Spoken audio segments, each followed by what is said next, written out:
Bom, João, boa noite. Primeiramente, muito obrigada por estar aqui participando do meu projeto. Para começar, você pode se apresentar e falar um pouquinho sobre a sua atual posição dentro da dança. Prazer, muito obrigado. Eu que agradeço o convite. É maravilhoso estar dentro desse projeto. Eu sou o João Braga. Eu trabalho com dança contemporânea e hoje estou como estudante pelo curso técnico do Basileu França. Certo. Conta pra gente um pouquinho qual a sua trajetória dentro da dança, como que é? Eu comecei a dançar na igreja desde pequeno. Eu via as pessoas se apresentando e eu tinha aquela vontade de ser participante também. E aí aquilo me despertou algo dentro de mim que me moveu a buscar. Então eu comecei dentro da igreja, depois na minha cidade eu encontrei um grupo de dança da qual eu fiz parte, né? Também era uma escola, então eu comecei a fazer aulas de balé e aí depois contemporâneo. Conforme o tempo foi passando, eu acabei saindo de aluno para professor de dança contemporânea nessa escola, que se chama La Roca Escola de Dança. Então lá foi onde eu trabalhei a maior parte da minha vida, que foi desde estudante até professor. Certo. João, como você definiria o perfeccionismo e a pressão no contexto da dança? É uma pressão muito grande que a gente sofre, né? Principalmente quando é época de espetáculo, que a gente tem toda uma rotina e um cronograma voltado só para aquilo. E aí a gente acaba abrindo mão de muitas coisas, como família, como amigos, para estar 100% entregue àquele espetáculo ou àquela dança.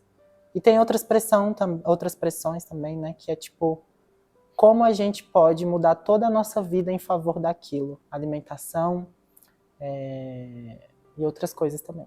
Como você acha que esses fatores que você citou podem afetar a sua dança e a dança dos seus colegas?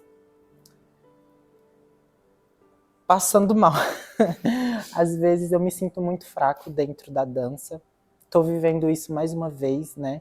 De me sentir fraco no sentido corporal mesmo, de não conseguir atingir um padrão físico na qual eu sinto muita fadiga em acessar aquele lugar por não estar bem com o meu corpo ou bem comigo mesmo. E eu estou passando por isso mais uma vez. A partir do momento que eu tive que mudar de cidade para realizar um sonho que é a dança. Então, acabo tendo pressões, né, em relação à alimentação.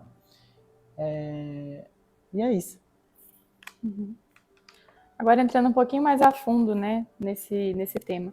Você já teve sintomas de ansiedade, estresse ou outros transtornos psicológicos relacionados à dança? Conta um pouquinho da sua experiência pra gente. Então, sim, muito. Ano passado eu estava apresentando um espetáculo chamado Estações, no meu estado. E eu perdi um amigo nesse processo de ensaio. E foi muito difícil porque ele era o meu melhor amigo e eu não podia abrir mão dos ensaios para poder passar pelo luto.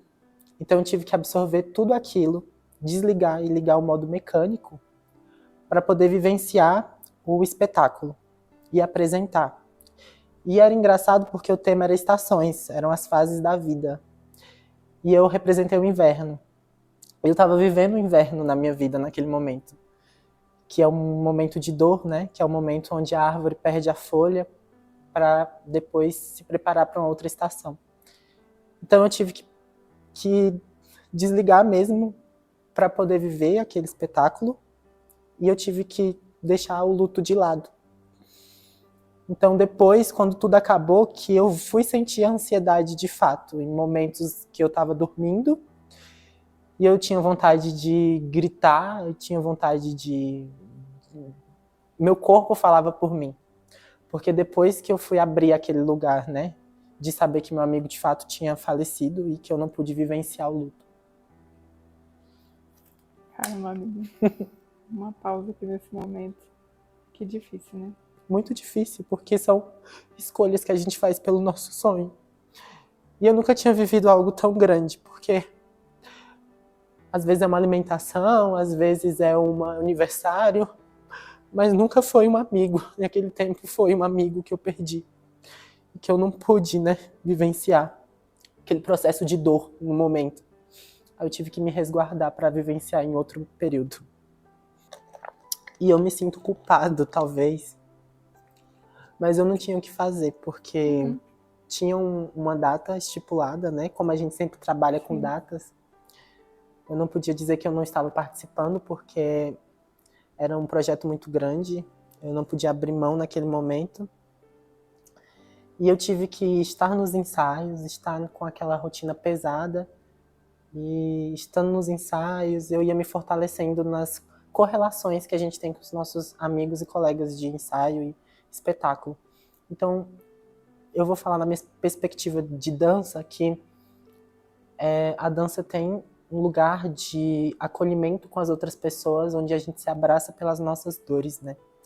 Porque é cada um passando pelo seu processo, mas a gente está em prol de uma coisa só, de um sonho só, de formas distintas, mas cada um se abraça porque entende o quanto a gente abre mão de coisas na vida, o quanto a gente se sente só, mesmo em uma multidão. Então acho que a dança e o grupo têm esse lugar de acolhimento também. Além desse acolhimento dos colegas da dança, você também já buscou uma ajuda profissional para essa situação? Sim e não, porque sem um período em que eu podia estar pagando por isso, e não porque às vezes é um pouco caro, mas eu entendo que é um trabalho, né? E a pessoa tem que receber por isso. Só que em alguns momentos da minha vida eu não tinha como pagar. E ainda não tenho, né? Então eu vou tentando me fortalecer na minha fé. E é o que eu faço por enquanto. João, você já enfrentou ou conhece alguém que já passou por transtornos alimentares relacionados à dança? Você já falou um pouquinho aqui pra gente, pode comentar mais sobre a sua história. A dança tem um lugar de polir o bailarino. E o corpo que ele precisa ter para atingir um passo ou atingir um salto. Então, sim, a gente sempre se cobra para que a gente consiga atingir uma perfeição que é necessária para a dança, mas é uma perfeição que talvez não exista, mas que as pessoas buscam muito, né? No lugar da técnica, no lugar de estar bonito para o que as outras pessoas vão receber. Então eu sempre falo que o bailarino, ele é uma mostra, ele está ali girando e as pessoas que estão assistindo vão consumindo. Então, para que as pessoas consumam de forma agradável, o bailarino tem que estar impecável, né? Na cabeça das pessoas, é isso. Então, a gente busca atingir esse lugar de perfeição. E aí entra a alimentação, que aí você come, aí você pensa, será que eu tô ficando... que eu tô inchando? E aí eu não vou conseguir mais acessar aquele passo, então a gente pode acabar colocando na cabeça que o legal é não comer, por mais que seja difícil. Ou então, comer e depois colocar para fora, né? Porque acha que a comida inchou dentro do corpo e que o corpo não vai estar legal para aquilo. Então, sim, a gente se cobra bastante. João, agora uma pergunta um pouco mais específica para você. Você já sofreu preconceitos por ser homem dentro do mundo da dança? Com certeza. A gente sofre por conta dos estereótipos que as pessoas carregam na sociedade, de que dança é para meninas, o que a leveza do dançar é para as meninas mesmo, né, para as garotas. E aí quando você fala que é um menino e que está dançando, as pessoas te colocam no lugar de preconceito, né? Colocam você no lugar de você tinha que estar jogando bola, você tinha que estar estudando para medicina, para ser um advogado. Então, eu acho que para os meninos, especificamente, a gente tem que lutar muito contra esses preconceitos. Eu ando na rua quando eu saio, quando eu estou indo para o Basileu, para ter aula, e se eu for com uma regatinha por dentro de um short, eu percebo os olhares das pessoas que são maldosos, né? Das pessoas julgando mesmo. Então, é um lugar de muito preconceito e a gente tem que ser forte. Tem que ser forte para passar por isso, né? Você acha que há uma necessidade de mais educação e suporte sobre saúde mental e alimentação no ambiente da dança? O que você acha que poderia ser feito para melhorar essa situação que a gente falou? Com certeza tem que ter, principalmente dentro de escolas e companhias ou grupos de dança, tem que ter uma pessoa específica para lidar com as questões dos bailarinos. E aí é todo um sistema que precisa ser moldado ou talvez mudado mesmo, porque vem do interno das escolas, né, de mudar a cabeça dos professores ou talvez dos diretores de grandes companhias, que é deixar um psicólogo para essas escolas e talvez pensar que todo corpo ele pode estar atingindo um lugar na dança, que a dança é feita para todos, né? E cada um tem um tempo e processo para atingir um lugar, e que todo corpo ele pode atingir esse lugar conforme o tempo. Então, para melhorar isso, talvez implementando palestras, como o Basileu fez em setembro, que teve o Setembro Amarelo, e aí o Basileu proporcionou palestras dentro do próprio ambiente de estudo da dança. Então, eu acho que as escolas podem pensar nisso, em incentivar oficinas, palestras, trazer pessoas preparadas para falar sobre esse tema e entender os corpos que eles trabalham. João, o que você aprendeu sobre si mesmo acerca desse assunto durante a sua carreira? Durante toda a minha vida dançante, eu entendi que a gente precisa ser forte. Eu entendi que a gente precisa vivenciar a dor, as dores que a gente passa durante os processos, e que a gente precisa entender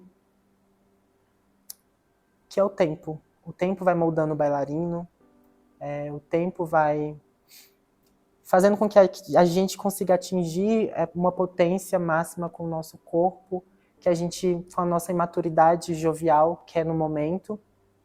Então, é entender os processos. Enquanto bailarino hoje em dia, eu tenho apenas 24 anos, mas nesse meu percurso dançante, eu entendi que os processos precisam ser vivenciados e que a gente precisa ter paciência com eles, e qualquer que seja o processo.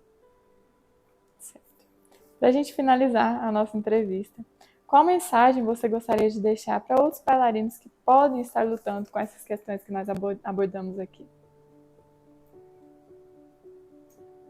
A mensagem que eu deixo é de resiliência, porque enquanto artistas, nós utilizamos das nossas dores para ajudar outras pessoas. E eu acredito que isso é a essência da arte.